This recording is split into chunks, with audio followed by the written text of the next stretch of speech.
बजरंग दल ठाणेद्वारे छत्रपती शिवाजी महाराज शिवशौर्य यात्रा ठाणे महानगरात आयोजित करण्यात आली आहे. ही यात्रा संपूर्ण कोकण प्रांतात होणार आहे. सिंधुदुर्ग जिल्ह्यातील दोडामार्ग येथून 30 सप्टेंबर रोजी या यात्रेला प्रारंभ झालाय.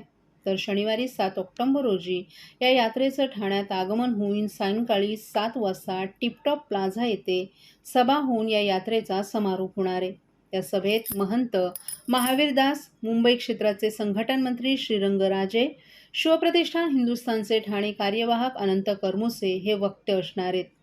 तर 8 ऑक्टोबर रोजी कळवा येथे जाऊन वाघोबा नगर येथे चौक सभा, त्यानंतर खारेगाव शिळफाटा येथे मोठी सभा होणार आहे. सर्वांनी या यात्रेत सहभागी व्हावं असं आवाहन विश्व हिंदू परिषद आणि बजरंग दलानं शुक्रवारी शासकीय विश्रामगृहात आयोजित एका पत्रकार परिषदेत केलं आहे.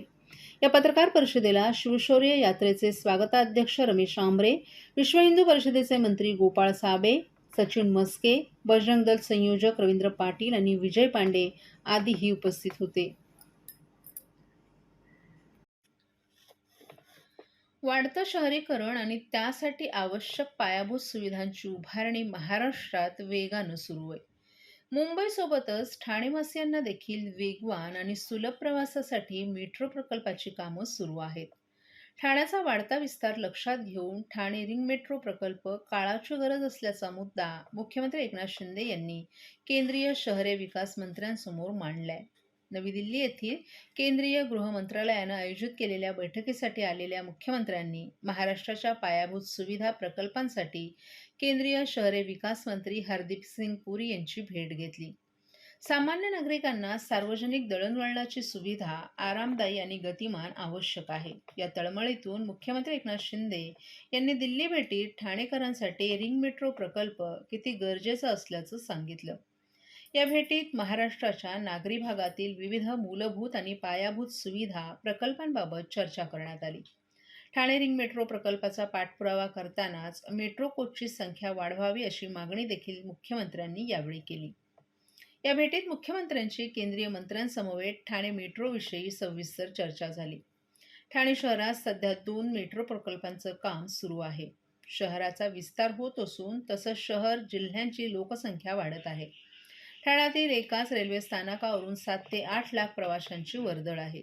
त्यामुळे 29 किलोमीटर लांबीचा ठाणे रिंग मेट्रोचा सविस्तर प्रकल्प अहवाल मान्यतेसाठी केंद्राला सादर केला असून त्याला मान्यता द्यावी अशी मागणी करतानाच मेट्रो कोचची संख्या वाढवण्याची विनंती देखील मुख्यमंत्र्यांनी यावेळी केली. महाराष्ट्र नवनिर्माण सेनेचे नेते संदीप देशपांडे यांनी ठाण्यातील टोलविरोधी उपोषणास्थळी भेट दिली. यावेळी कार्यकर्त्यांसमोर त्यांनी आपली आक्रमक भूमिका मांडली. मनसे लोकशाही मार्गानं शांततेपणे उपोषणाच्या मार्गानं आंदोलन करतोय. मात्र जर या सरकारला ही भाषा समजत नाही असं दिसून येतंय. येत्या 2 ते 3 दिवसात जर यासंबंधी निर्णय न झाल्यास MMRDAच्या ऑफिसमध्ये जो काही तमाशा होईल त्याला सरकार जबाबदार राहील. मनसैनिकांचं तांडव या ठिकाणी पाहायला मिळेल असा इशारा संदीप देशपांडे यांनी दिलाय.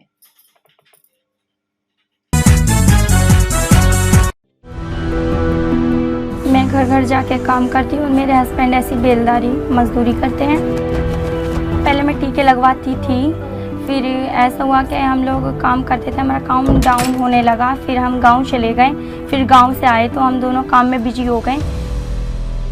एनम दीदी हमारे एक दिन घर आई, उन्होंने कहा कि मुझे कार्ड दिखाओ। फिर उन्होंने देखा उसमें कुछ टीके छूटे पड़े। आस पड़ोस में जितने भी बच्चे हैं उनके घर पर गए, उनके मम्मी पापा से बोले जो जो बच्चे छूट गए हों वो बच्चे अपना टीका लगवा लें।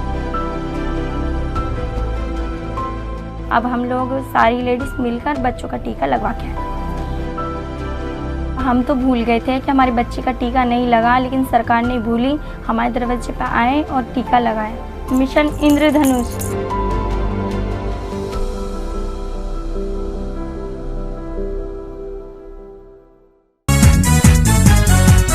महाराष्ट्र नवनिर्माण सेनेचे ठाणे जिल्हाध्यक्ष अविनाश जाधव यांच्या टोलविरोधी आमरण उपोषणाचा कालचा दुसरा दिवस होता. मनसेच्या नेत्यांनी काल उपोषणस्थळी भेट देऊन जाधव यांच्याशी चर्चा केली. मनसे नेते संदीप देशपांडे, संतोष झुरी, अभिजित पानसे यांच्यासह असंख्य कार्यकर्त्यांनी उपोषणस्थळी जात जाधव यांची भेट घेतली. यावेळी मनसेच्या नेत्यांनी मुख्यमंत्री एकनाथ शिंदे यांच्यावर जोरदार टीका करतानाच मनसेच्या सहनशीलतेचा अंत पाहू नका असाही इशारा दिलाय. हे सरकार स्वतःच्याच गोष्टीत गुंतलं असून यांच्यात मुख्यमंत्री कोण यातच हे गुंतले आहेत. आंदोलनाबाबत सरकार बहिरेपणा करत असेल तर मनसे कानाखाली आवाज काढायलाही मागे पुढे पाहणार नाही. अविनाश जाधव यांची आत्ताच बायपास झालीय, तरीही ते जनतेसाठी उपोषणाला बसलेत. लवकरात लवकर निर्णय न घेतल्यास मनसेचा तांडव सरकारला पाहायला मिळेल असा थेट इशारा यावेळी संदीप देशपांडे यांनी दिलाय. तर अभिजित पानसे यांनीही सरकारवर टीकास्त्र सोडताना जनतेलाही उपोषणाला समर्थन देण्याची कळकळीची विनंती केली आहे. सरकार राहील की नाही याची यांना काळजी आहे, त्यामुळे दिल्लीचे वारे जास्त वाहू लागलेत. 65 टोल नाके बंद करण्याचं श्रेय फक्त मनसेला आहे. खोटं बोलणारी ही सर्व लोक असून पहिल्यांदा आम्ही शांततेत आंदोलन करतो.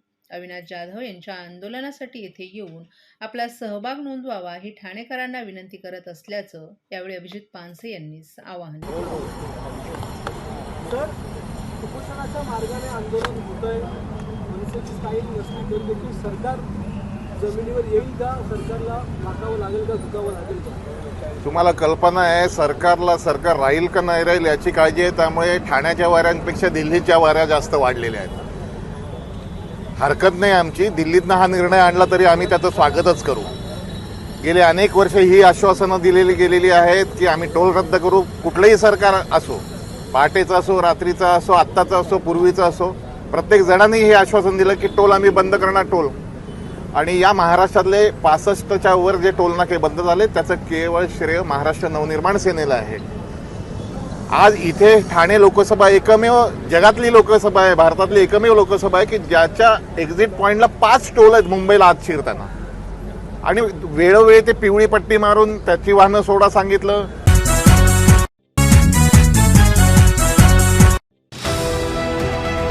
TJSB सौर शक्ती कर्ज गो ग्रीन, करा वीज बिलावर बचत. आकर्षक व्याजदर, 84 महिने परतफेड कालावधी, 80% लोन, व्यावसायिक आणि उद्योजकांकरता सुद्धा. अधिक माहितीसाठी तुमच्या जवळच्या शाखेला भेट द्या किंवा संपर्क साधा. 1800-223-466 आणि 1800-266-3466.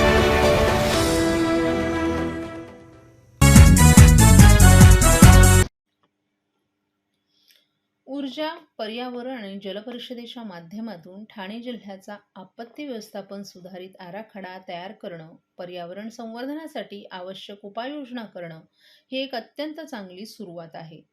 ऊर्जा, पर्यावरण आणि जलपरिषदेच्या मार्गदर्शनाखाली जिल्ह्याचा आपत्ती व्यवस्थापन आराखडा अधिक परिपूर्ण होईल असा विश्वास ठाणे जिल्हाधिकारी अशोक शृंगारे यांनी व्यक्त केलाय.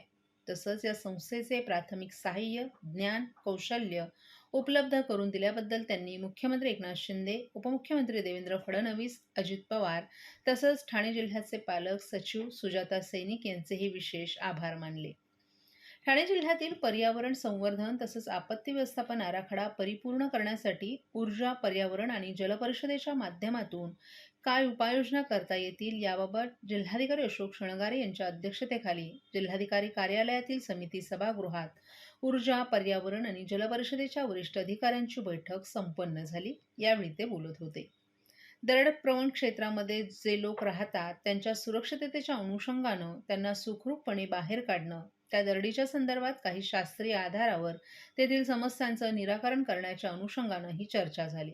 यासोबतच पाण्याचा वापर, सांडपाणी प्रक्रिया, यंत्रणा आणि व्यवस्थापन, सर्क्युलर इकॉनॉमिकच्या माध्यमातून अन्य कारणांसाठी या पाण्याचा वापर, पाणी प्रदूषण रोखण्यासाठीच्या उपाययोजना, हवेचं प्रदूषण रोखणं, चांगल्या दर्जाची शुद्ध हवा ठाणेकरांना मिळावी या अनुषंगानं हवेच्या प्रदूषणाचे घटक कोणते आहेत त्यांचा शोध घेऊन त्या घटकांची ज्या ठिकाणी उत्पत्ती होते ती ठिकाणं शोधून काढणं आणि त्याचं निराकरण करणं, त्या अनुषंगानं विशेष तज्ज्ञांना असलेल्या ज्ञानाचा प्रत्यक्ष वापर. जिल्ह्यातील ग्रामीण आणि दुर्गम भागात गावखेड्यांचा विकास साधणाऱ्या 134 ग्रामपंचायतींच्या निवडणुका राज्य निवडणूक आयोगानं मंगळवारी घोषित केल्यात. या ग्रामपंचायतींसाठी 5 नोव्हेंबर रोजी मतदान होऊन 6 नोव्हेंबर रोजी संबंधित तहसीलदार यांच्या कार्यक्षेत्रात मतमोजणी पार पडणार आहे.